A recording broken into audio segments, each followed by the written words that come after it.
And actually, just on that point, I think I've got like a little quote here from the book that I think sort of encapsulates maybe a little bit of this.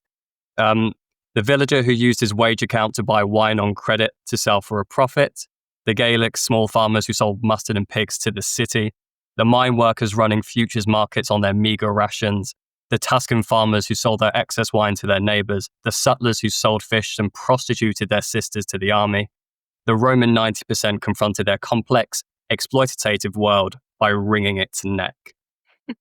You described the Roman people in quite a brutalist, but in many ways quite a complex economic environment, maybe perhaps more than what I might have imagined or what other people might have imagined. Was the economic activity of ancient Rome more complex than we might have anticipated? So that's one of the big arguments of my book, is that it's immensely more complicated. And it's immensely more complicated, not just at the level of rich people or the state or sort of large, if you like, corporate entities, but it was complicated for ordinary people. And I think that sort of laundry list of complicated economic things that ordinary people, who I call the 90%, did, in part comes out of all of this new data that we have, that we can actually see them doing things like running futures markets on their wages, is only possible now that we actually have all this different kind of information. And so from all of this granular information, suddenly we can see, instead, I think what we imagined previously is that ordinary Romans were all farmers. They lived on a farm. They never left. They grew enough to eat, and that was it, right? Maybe they bought the odd thing. But their economic lives were governed by subsistence, right? Earning or growing enough just to survive. And that their use of what we might call financial instruments, or even trade and exchange, was really, really limited. One of the arguments of this book is that that's entirely wrong. Because of all the new data, we can actually see them using all of the same financial instruments that elite people did: borrowing, lending, charging rates of interest, negotiating around those rates of interest, squeezing the different kinds of money, from actual commodities to actual money, to then also exploiting the labor of their family members. You quoted one of the most extraordinary examples of a family of army suppliers who may have prostituted their sisters as part of their portfolio of activities.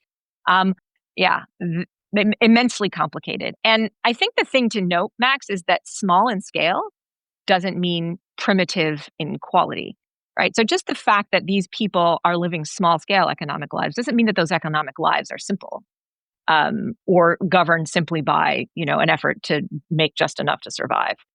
Small in scale oftentimes means an even greater need for complexity in order to just get by. So that's one of the arguments of the book, is that complexity is actually being driven by that brutalism, if you like.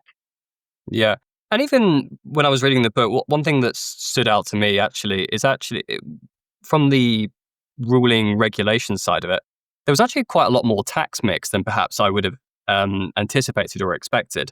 It's hard enough in the modern day for countries, governing bodies to effectively administrate taxes, things like income taxes, wealth taxes, land taxes, right? Let alone in an environment 2,000 years ago across a vast swathe of land and empire where you didn't have the internet technology or even Microsoft Excel to be able to record these kind of things, right? And so it kind of took me that, actually there was quite a complex mix here. And I think you even mentioned in the book that just because the general, the 90%, obviously, as you coin it, were relatively illiterate, they actually had quite, I would say, sophisticated ways of being able to communicate that through written documents, by doing basic maths or even basic accounting in many instances. So even from the regulation side and the governmental side, it seems to be more complicated than I would have expected, but also from the administrative side of the 90%, it's a little bit more complicated as I might have expected. Just because just because they're illiterate doesn't mean that they didn't actually implement some of these things. And so I was wondering if you go into a little bit just what that range of things like tax mix was and just how they administrated a lot of these systems and how they actually managed to do it. Yeah, that's a great question. And I think I probably don't go into the state side of things as much as I Yeah, probably sure. should have in this book, right? Thinking about how the state actually managed all this stuff, which I'm something I'm eager to do in another book. Just to summarize a little bit for your listeners, what we mean by tax mix, there are a gajillion different kinds of taxes in the Roman world. It's not just, someone shows up every year and demands a portion of what you just grew, right? There are taxes on certain kind of exports. There's taxes on auctions. There's taxes on slave sales. There's taxes on certain kinds of businesses. And we have, there's an extraordinary, massive book that was written in the beginning of the 20th century that lists and discusses all the kinds of taxes that we know just from Rome and Egypt. And it's a massive book, right? There's so many different kinds of taxes. We only understand some of them in very limited way. Um, but one of the things that interested me is that these taxes are hitting ordinary people in tiny ways a lot.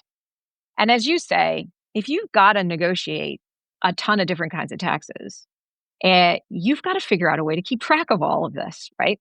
And so, on the one hand, that need to pay taxes, that need to keep track of a percentage of how much you're growing, what percentage of carrying a sack of grain from your farm across the border of the province to a city, how much of that you might owe, being able to negotiate with toll collectors, not to mention the myriad of other kinds of taxes that you have to pay. All of this produces a certain kind of numeracy. You got to know your numbers, right? You have to have done more than just basic, adding up tallies. And if you start to think about what the knock-on effects of paying taxes are in terms of your ability to be numerate, it's pretty significant. So the state on the one has got to keep track of all this stuff. So your question was, how in the world does the state keep track of it?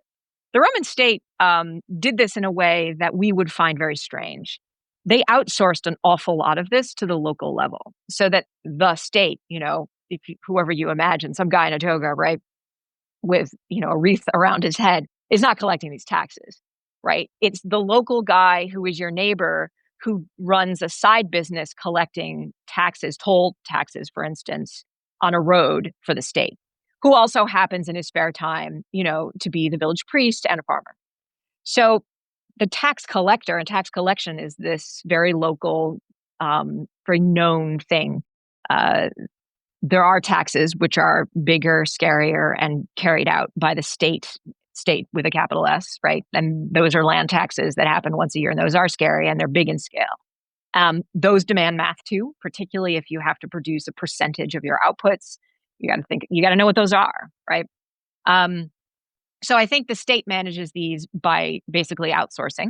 And local people, ordinary people, manage to pay these and negotiate them, both by being pretty numerate, far more numerate, I think, than we've ever given them credit for, but also by figuring out ways to make money back when they aren't paying it out. I gave the example of the toll collector, who's a local guy who has a job doing something else and who does his toll collection as basically a side hustle.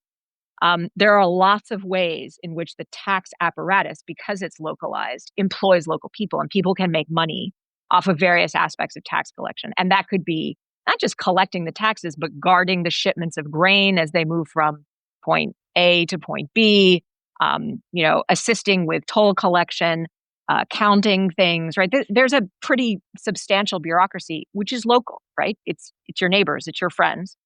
And they might figure out a way, and you might figure out a way to make some odd money helping to assist in that tax apparatus, the various tax apparati. So I think that's what's interesting about the Roman world is not only there are a gajillion different types of taxes, but that they produce this kind of numeracy and that they may generate ways of getting some money back from the state in the process. And well, certainly, I think it was far more than I had perhaps anticipated, and the fact that they can actually administrate that even on some relative level, I think is just quite outstanding, to be honest with you.